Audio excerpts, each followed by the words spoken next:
Hello everyone. మన college days అనేది మనకి మర్చిపోని డేస్. అదే కాలేజ్ బస్ ఎక్కడము అండ్ ఆ కాలేజ్ బస్ ఎక్కి కాలేజ్‌కి వెళ్ళడము అండ్ కాలేజ్‌ని ఎక్స్‌పీరియన్స్ చేయడము. అదే సేమ్ ఎక్స్‌పీరియన్స్ 13 ఇయర్స్ తర్వాత చేస్తే ఎలా ఉంటుంది?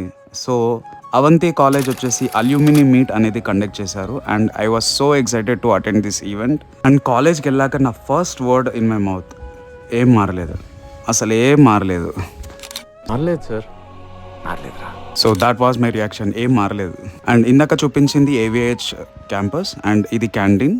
అవంతి కాలేజ్లో 2 బీటెక్ క్యాంపసెస్ ఉంటాయి. ఒకటి ఏవిహెచ్ అయితే నెక్స్ట్ ఆస్ట్రా. నేను వచ్చేసి ఆస్ట్రా క్యాంపస్ నుంచి. 13 ఇయర్స్ అగో ఆస్ట్రా క్యాంపస్ ఇలా ఉండేది. Now it looks like this. చాలా చెట్లు వచ్చేసాయి చుట్టూ. అండ్ అలా వాక్ చేస్తూ క్యాంపస్ని చుట్టూ చూస్తుంటే I felt so nostalgic. I still feel last day of our college. And ఇలా ఉండే మేము ఇలా ట్రాన్స్ఫార్మ్ అయ్యాము. అండ్ ఇలా విజిట్ చేసినందుకు నాకు చాలా అంటే చాలా హ్యాపీగా ఉంది. So wait for part 2. చాలా మెమరీస్ ఇంకా ఉన్నాయి.